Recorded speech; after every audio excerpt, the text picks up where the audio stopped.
Hello students, हम कर रहे थे mass campaigns and cultural revolution of China. जो कल्चरल रेवोल्यूशन ऑफ चाइना है, आज हम इस सेशन में इसका मीनिंग करेंगे एंड कॉजेस, फीचर्स करेंगे कि कल्चरल रेवोल्यूशन कैसे स्टार्ट होती है। जो कल्चरल रेवोल्यूशन थी चाइना की हिस्ट्री में सबसे बड़ी मिस्टेक थी जो माओ ने स्टार्ट की थी। मीनिंग जो कल्चरल रेवोल्यूशन थी, कल्चरल रेवोल्यूशन के 10 इयर्स ने चाइना को बहुत साल पीछे ले गया था। कल्चरल रेवोल्यूशन एक पावर के लिए माओ के द्वारा लॉन्च की गई एक मूवमेंट थी। तो पहले हम देखते हैं व्हाट इज कल्चरल रेवोल्यूशन। जब चाइना कम्युनिस्ट रेवोल्यूशन के बाद इस्टेब्लिश होता है, उसके बाद जो प्रोलेटेरियन क्लास है, इसकी डिक्टेटरशिप है, इसको इस्टेब्लिश किया जाता है एंड माओ जेडोंग जिनकी लीडरशिप के अंडर कम्युनिस्ट पार्टी विनर रहती है। अब उनकी लीडरशिप के अंडर ही पूरा चाइना आ जाता है। वो पूरे चाइना को यूनिफाई कर लेते हैं एंड अब कम्युनिस्ट पार्टी के अंडर वो चाइना पर रूल करते हैं। एंड जो उसके ओपोनेंट्स थे, ओपोनेंट्स अनदर कंट्री जो ताइवान है उसमें चले जाते हैं। तो चाइनीज रेवोल्यूशन के बाद वहां पर कैंपेन स्टार्ट हो जाते हैं जिसके अंडर लैंड रिफॉर्म भी होते हैं एंड जो इंडस्ट्रीज थी इनको नेशनलाइज किया जाता है। एंड इस टाइम बहुत से पर्संस हैं, इन लैक्स इनको मारा भी जाता है। तो इसके लिए बहुत सारे कैंपेन्स चलाई जाती हैं। लेकिन इन 1966 में जब माओ की पॉपुलैरिटी है वो कम हो रही थी, इनकी पॉलिसीज फेल हो रही थी, तो इन्होंने कल्चरल रेवोल्यूशन है वो स्टार्ट कर दी। तो Mao Zedong launch the cultural revolution in 1966 to renew the spirit of the Chinese revolution, ताकि जो चाइनीज रेवोल्यूशन थी उसकी स्पिरिट दोबारा से जाग सके। मीनिंग जो रेवोल्यूशन फीवर है वो दोबारा से चढ़ सके। Which influenced even the military and foreign policy. Mao ji चाहते थे जो चाइनीज रेवोल्यूशन है जिसकी वजह से वो पॉपुलर हुए हैं, एक फेवरेट नेता बने हैं, जी पॉपुलैरिटी हमेशा ही बनी रही। तो इसके लिए दोबारा से उस स्पिरिट को जगाने के लिए चाइनीज रेवोल्यूशन के नाम पर कल्चरल रेवोल्यूशन है वो स्टार्ट कर देते हैं। इसको ग्रेट प्रोलेटेरियन कल्चरल रेवोल्यूशन भी कहा जाता है। इसके पीछे जो रियल मोटिव था वो रियल मोटिव था consolidation of the powers, meaning consolidate the weaken authority of Mao. जो माओ की अथॉरिटी वीक हो गई थी, इसकी popularity day by day reduce हो गई थी क्योंकि इन्होंने जितने भी रिफॉर्म किए थे वो रिफॉर्म के सेटबैक निकलने लगे थे। उसके वजह से जो चाइना है, चाइना एक्सट्रीम पॉवर्टी में चला गया था। इसीलिए लोगों की दोबारा से सिंपैथी लेने के लिए, अपनी पावर को स्ट्रॉन्ग करने के लिए उन्होंने क्या कर दिया, कल्चरल रेवोल्यूशन को लॉन्च कर दिया। तो इसीलिए इसको क्या कहा जाता है, माओ के द्वारा चलाई गई नेक्स्ट स्ट्रगल फॉर पावर, जी सीधी सीधी पावर को अटेन करने के लिए स्ट्रगल थी, जिसको नाम दे दिया गया कल्चरल रेवोल्यूशन। लोगों को अपने साथ मिला लिया जिसके नाम पर उन्होंने पावर को अटेन किया था। जो कल्चरल रेवोल्यूशन चलाई गई थी इसकी क्या क्या कॉजेस रिस्पॉन्सिबल थे, जैसे क्या नीड थी कि हमको कल्चरल रेवोल्यूशन है वो स्टार्ट करनी पड़ी। तो कल्चरल रेवोल्यूशन को स्टार्ट करने की क्या जरूरत थी और कौन कौन से कॉजेस थे वो रिस्पॉन्सिबल थे। तो फर्स्ट वन है failure of the great leap forward. Great leap forward जे क्या थी, एक मास कैंपेन चलाई गई थी जिसके अंडर जो चाइना है वो ब्रिटेन को भी सरपास करना चाहता था इन इंडस्ट्रियलाइज्ड प्रोडक्शन। वो चाहता था कि हम इंडस्ट्रियलाइज्ड प्रोडक्शन बने, 72 तक सबसे ज्यादा इंडस्ट्रियल इकोनॉमी में हमारा नाम हो। तो उन्होंने सब कुछ इंडिजिनियस टेक्नोलॉजी के थ्रू प्रोडक्शन की। उन्होंने स्टील प्रोड्यूस किया लेकिन इसकी क्वालिटी बहुत ही ज्यादा वर्स्ट थी, इसलिए इनका स्टील है वो भी एक्सपोर्ट नहीं हो सका और इनकी डिमांड भी बहुत कम थी। तो जो भी इन्होंने मेजर लिए थे वो सेटबैक हो रहे थे, वो वापस आ रहे थे, जिस वजह से लोग इनके अंगेस्ट हो गए।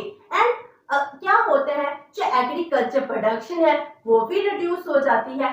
Agriculture sector and industrial sector दोनों कॉम्प्लीमेंट्री हैं। अगर एग्रीकल्चर सेक्टर की प्रोडक्शन कम होगी, इंडस्ट्रियल सेक्टर है वो भी इन्फ्लुएंस होगा।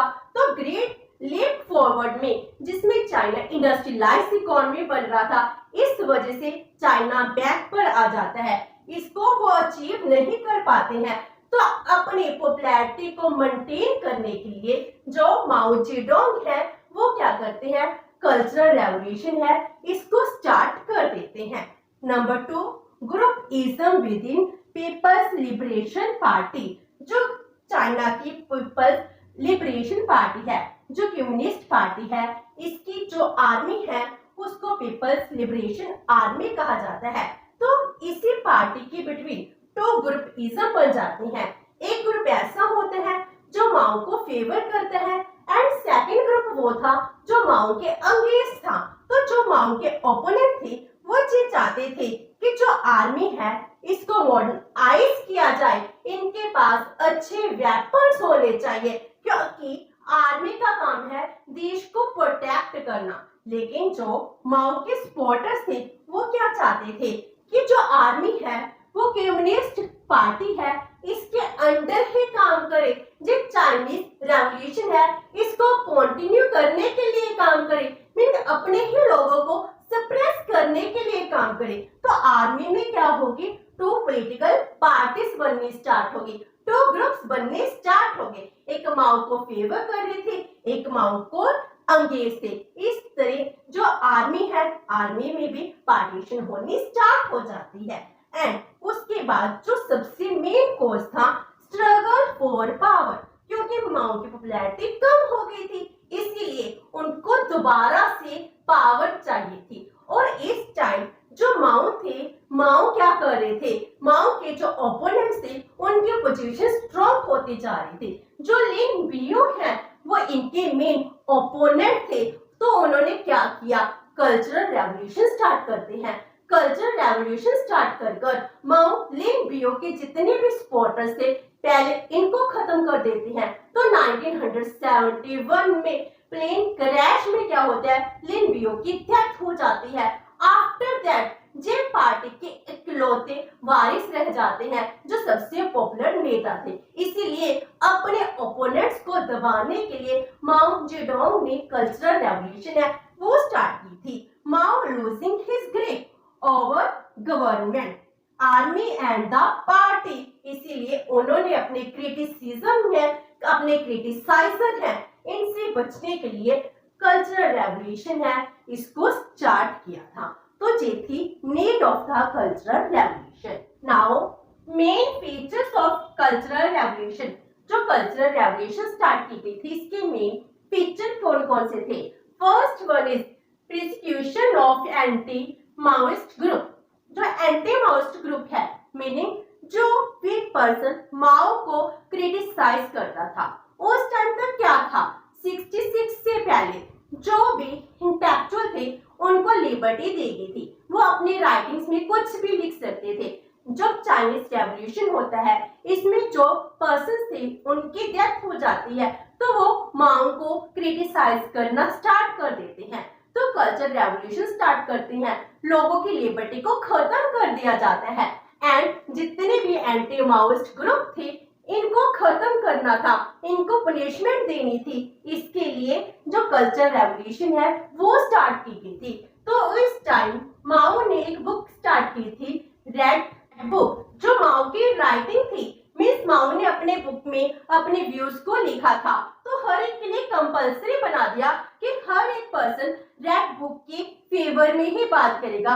हर एक स्कॉलर को कहा गया कि रेड बुक के साथ आपको फोटो क्लिक करानी है और न्यूज़पेपर में भी इसकी अच्छी बातें ही बतानी है।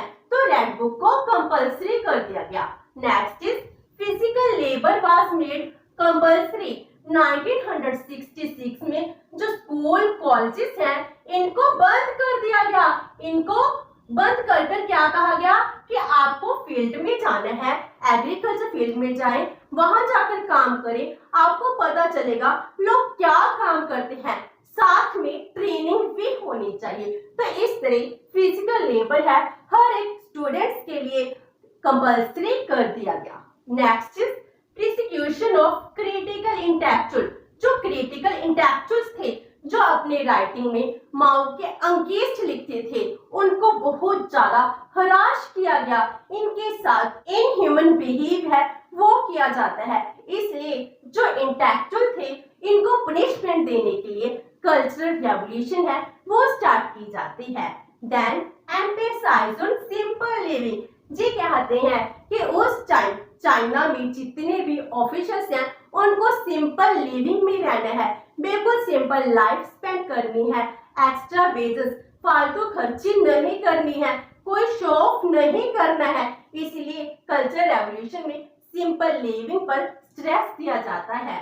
Next is army was made means to achieve political objectives.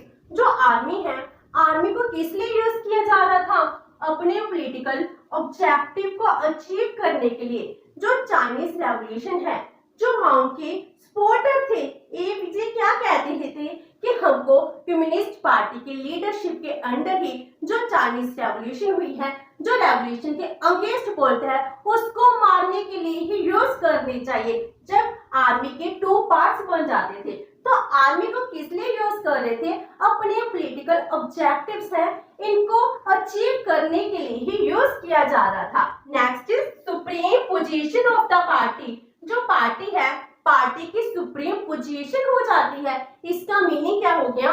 जो आर्मी थी, आर्मी भी 1978 में जब नया कॉन्स्टिट्यूशन बना था, इसको डायरेक्टली पार्टी के अंडर ही लेकर आया गया। तो पार्टी क्या बन गई थी?